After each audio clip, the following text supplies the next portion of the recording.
Hello and welcome to the Blood and Pigment channel. I'm Joseph and today we have a special historical Blood and Plunder battle report for you. We recently played the Battle of Hudson's Bay scenario, one of the several historical scenarios found in the Fire on the Frontier expansion book. This is a large 400-point sea battle featuring heavily gunned ships slugging it out in the far north of the New World in the late 17th century. But before we play the game, let's review the history behind the battle. The year is 1697, and King William's War has been dragging on for 9 years as France and England vie for increased control of territory throughout North America. One of the prizes at stake is the lucrative northern fur trade with the Native Americans, and Hudson's Bay, the key to a large part of that trade, has already been traded hands more than once during this war. The capable Pierre Le Moyne d'Iberville has been dispatched to retake Fort Nelson or York Factory, the English trading post on the southwestern shore of Hudson's Bay. Setting out from Placentia with 5 ships on July 8th, Iberville is locked in ice for several weeks going through the Hudson Straits, and the French supply ship is crushed and lost. After being freed from the ice, more inclement weather scatters Iberville's remaining ships. Convinced that the rest of the fleet has proceeded ahead of him, Iberville takes his flagship, the brand new 4th-rate 50-gun Pelican, across Hudson's Bay towards Fort Nelson. He arrives near Fort Nelson on September 4th, but the rest of his fleet is not there. Iberville lands 25 men near Fort Nelson to scout the area and plan placement for artillery for the assault on the fort. On the morning of September 5th, 3 ships are seen on the horizon. Hoping the rest of his fleet, Iberville sails directly towards them. But of course they are not the French ships, but an English fleet sent to counter Iberville's expedition. Leading the English fleet is the 4th-rate Hampshire under the command of Captain Fletcher. The Hampshire is slightly smaller and much older than the French warship. 2 converted merchant ships, the Deering and the Royal Hudson's Bay, each carrying around 30 guns each, support the English flagship. Outgunned and outnumbered, Iberville now has to make a choice: slip away and abandon his men on shore and let the English fleet reinforce the weak Fort Nelson, or stand and fight against tall odds. The French choose to fight. The battle is joined, and both Deering and Royal Hudson's Bay are heavily battered by French broadsides. The Hampshire initially fires from a distance, but seeing the French are outnumbered, Fletcher closes and the mighty frigates trade broadsides and heavy musketry at yard-arm distance. Legend has it that Fletcher hailed Iberville asking for his surrender. Upon his refusal, he raised a glass of wine and a gentlemanly toast to his health before proceeding to sweep the French decks with another broadside of grapeshot. The details of what happened next are uncertain, but the Pelican fired another broadside into the Hampshire near the waterline. There are mixed reports of possibly an explosion, a gust of wind that heeled the Hampshire over, maybe the English set their topsail at the wrong time, a collision with a hidden shoal. Whatever the case or combination, the Hampshire takes on water and rapidly sinks within 3 ship lengths, taking Fletcher and most of the English crew with her. The bloodied French are stunned by their sudden success, but then turn their attention to the rest of the English fleet.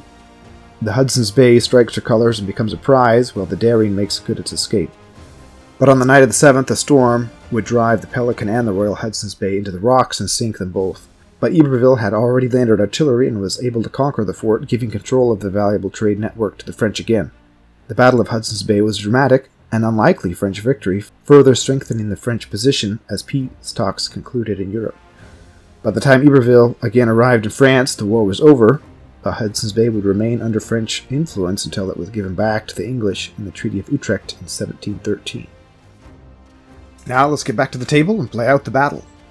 In this game, Guy will take on the role of Iberville, while I take command of the English fleet. The scenario calls for using the winter weather table and the sea events table found in No Peace Beyond the Line.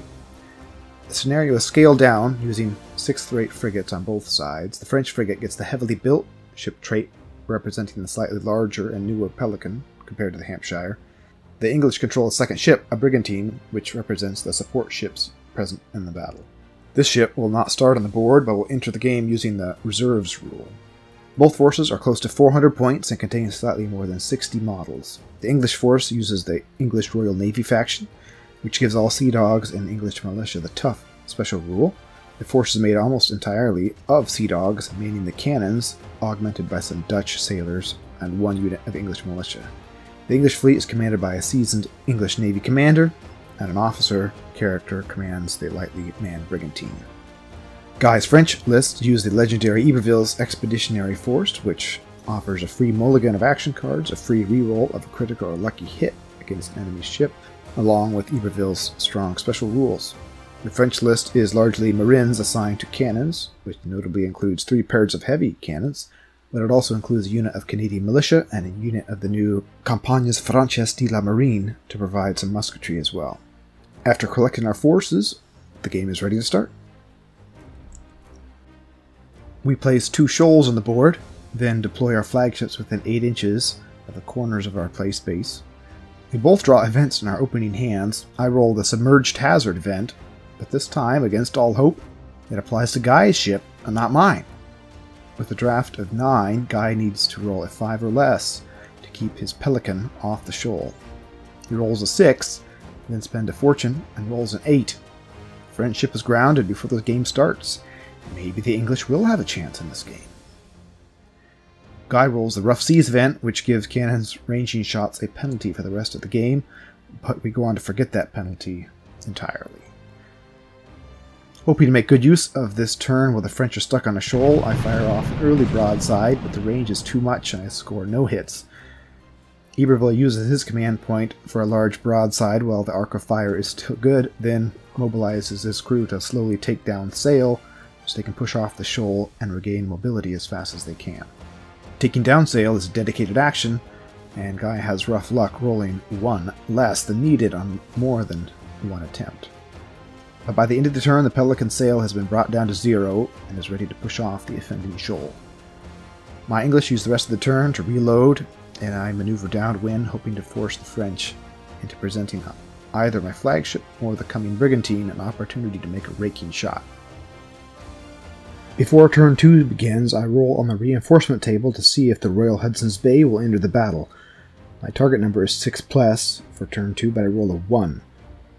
I draw my second event, and I roll the Friendly Rivalry event and apply the Sailor's rule to my English militia, since they're the only ones that don't already have it. With sails down to 0, Guy opens the turn with a successful repair action to get his frigate off the shoal. He moves 3 inches backwards, using a turn so he won't hit the shoal again. This repair counts as one of his ship's 3 moves for the turn. I try to coordinate my several decks of artillery and fire off another broadside of 3 decks to overcome his heavily built rule, but the English seem to still be ranging in as my guns do very little damage. The French units lose a little time getting back on their guns after taking down sail, but as their ship turns, they are able to fire off the fresh starboard guns, killing a couple of sea dogs on the Hampshire. The Hampshires failed to really take advantage of Iberville's misfortune, and the game is still anyone's. I make a successful reinforcement roll on turn 3. The Royal Hudson's Bay will enter the battle through my deployment zone this turn. Deploying a ship mid-battle can be a real advantage as you can orient your ship at an advantageous angle. In this case, I'm able to line up the brigantine to fire a raking shot against the Pelican. It sounds impressive, but the brigantine is only armed with light cannons, and the officer at the helm doesn't have the broadside special rule. But I take the shot with 2 light cannons. I score 2 hits, which is then doubled for the raking effect, and then reduced by 1 for the heavily built trait. 3 damage from 2 pop guns isn't too bad. This attack also applies a fire or lucky hit to the Pelican. Now the French are being attacked from 2 sides. Still under half sail, Guy lines up another shot on the Hampshire and further batters my sea dogs in the forecastle and applies a steerage lucky hit. Somehow my English militia are able to fix the steerage damage on the first attempt, while the less fortunate French take 3 repair actions to put out the raging fire. In an effort to avoid the shoals, the Hampshire is forced to turn into the wind as the Pelican speeds up near the end of turn 3. With an opportunity to finally hit the Pelican at close range, I want to take the initiative on turn 4, but I draw a dismal hand and spend a fortune to take a mulligan. Guy draws his second event, which applies a lucky hit to his hull. He just put out the fire, and now he has a steerage lucky hit, which reduces his turn to only 1 inch. Between the shoal fiasco, the fire, and now the steerage damage, the French have had to spend half of their energy just maintaining their ship. My English bid for initiative with the 9 of spades, but Guy has the 13. With Iberville's 3 command points, he's able to fix the steerage, so he can line up his gun on my brigantine. He scores 6 hits, but somehow I only lose 1 man, but the brigantine is a mess. On my first activation, I let off another coordinated broadside. My damage dice come up cold again, so I spend my second fortune point to re-roll all 18 damage dice. I score 5 hits in the Pelican's main deck, including another lucky hit.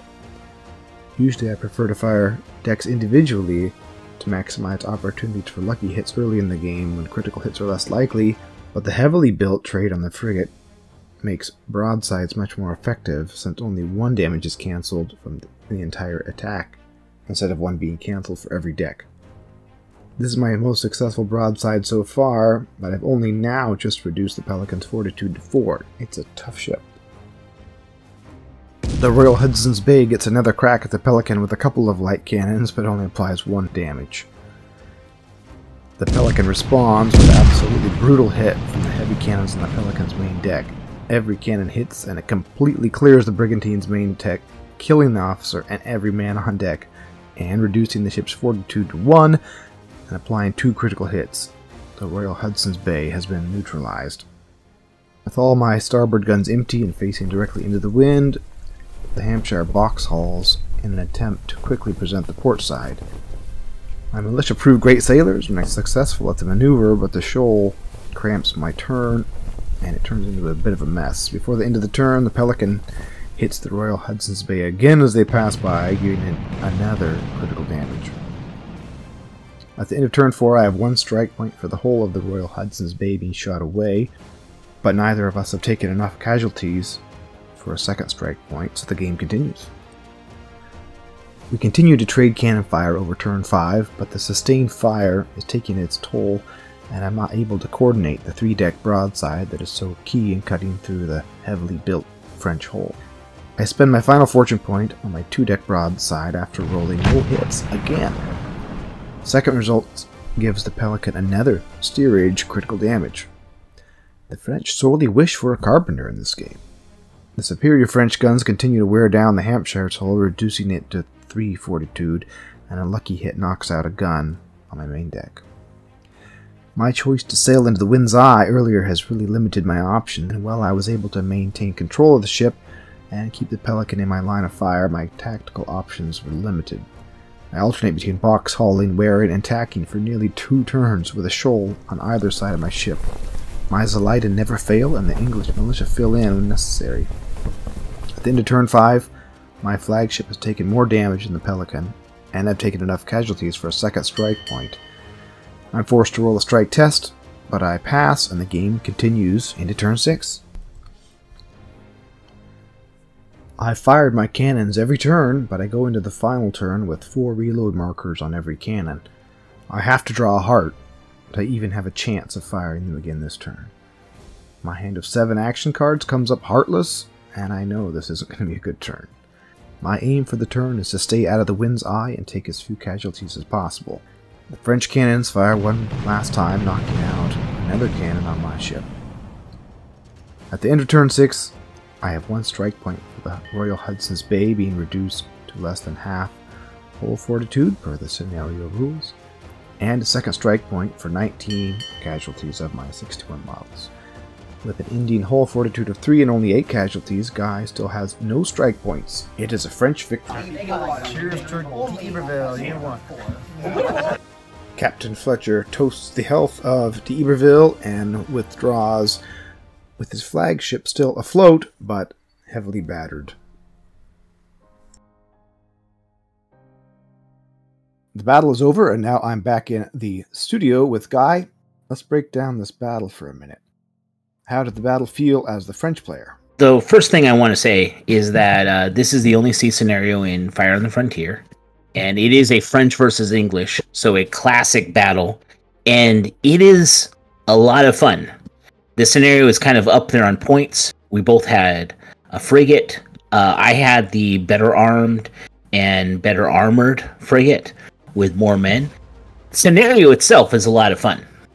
As far as the game that we had, as you know, it didn't start very well for me. It put me really on the back foot that I spent the first 2 turns putting out literal and figurative fires on my frigate. I had the shoal haunted me. I didn't even get to move my ship from its deployment area until the first move at the beginning of turn 2. Having that damage that I had to repair, even though a lot of them didn't have any lasting effect on the game, it made me feel like I was drowning the whole game. Even though objectively, when you look at the numbers, the French were doing really well almost the whole game. Did well, but there was enough calamities hitting you that didn't feel like it. Is that what I'm hearing? Yeah, that's exactly it. It's that, putting out that fire, fixing the steering problem, doing the other repair jobs they had to do, coming off of the shoal. All of those and all of the failed tests I had, with all of that, it didn't really have any effect on the game past losing those fortune. It made it so when I did all of that damage to your brigantine, like I got a small rush clearing that deck, but I didn't think that it meant that I was winning when it happened. I still thought I was losing because I was had all of those different repair actions I had done and still had to do in the back of my head. There was constantly something to fix, wasn't there? Yeah, I did, but all I had was the sailing master. He was a lot of help, but the rule of you can't change your sail setting more than once in a turn. Activation, yeah. Yeah, in one activation.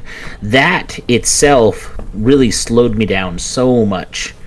And it should. Muskets really didn't do a lot this game. You had 2 units, I had 1 unit with muskets. I used mine to do sailing tests and a couple of repairs a lot, but it was a strange game in that we didn't really come very close. I don't think we ever got within 8 inches in this game. Yeah, except for the brigantine. And then at that point, you were trying near the end to get close enough that you could send your Zelidan over to board. If I could board you, then I could slow your ship down and make it just sit there. Then I could get a better position with the frigate, but it didn't work. No, we spent a lot of the time with our 2 frigates at range. It did feel more like a cannon duel. I never reloaded any of my muskets. I had both musket units shoot at least once, mostly at your brigantine to try finishing off those 2 units in the back.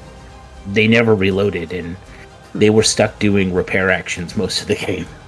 Yeah, makes sense. Let's talk more about some of your luck in this, because I thought you had both good luck on rolling 10s, but kind of really bad luck at the same time. Yeah, I was a bit frustrated by my lame cannons. I shot a lot of cannons. I tried to manage them well. I had the expert artillery crew on all my guys.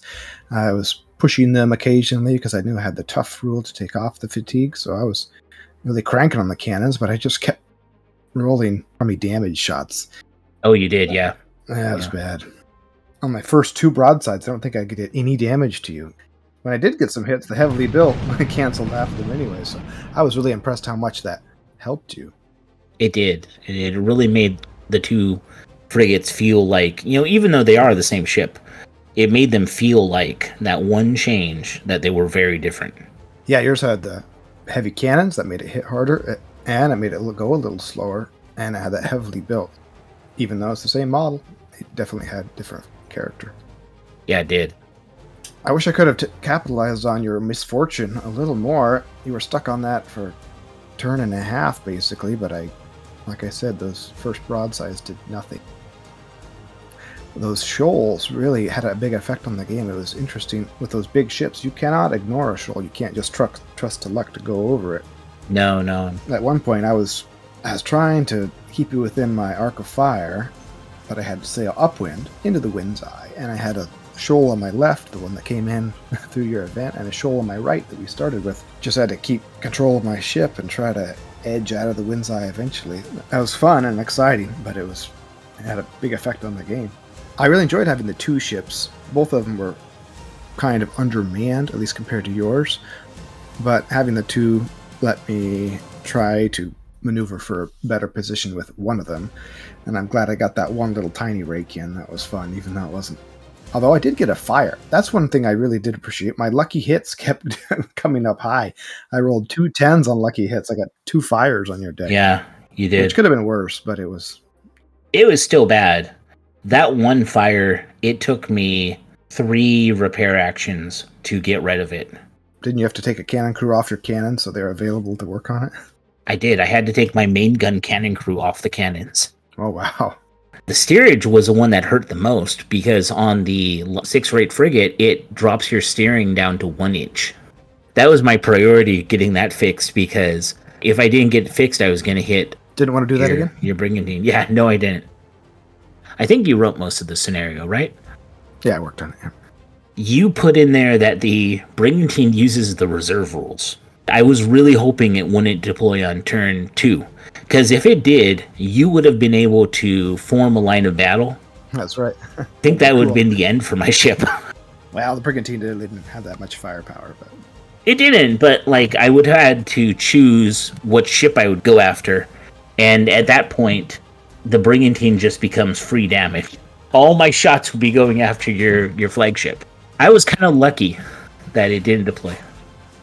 The last thing that was notable to me is it felt very different playing without swivel guns. Swivel guns are omnipresent in most of the C games that I've played in the last couple of years.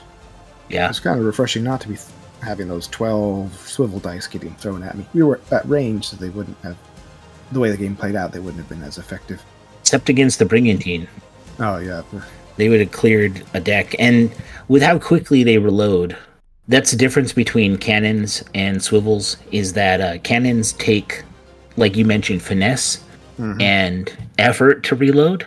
And swivels don't. You just get to shoot swivels, every turn. It was fun to have just a pure cannon duel and have units on the deck, even the musket units. Like your guys were doing repair actions and changing sail settings and doing a lot of advanced maneuvers. My guys were doing repair actions.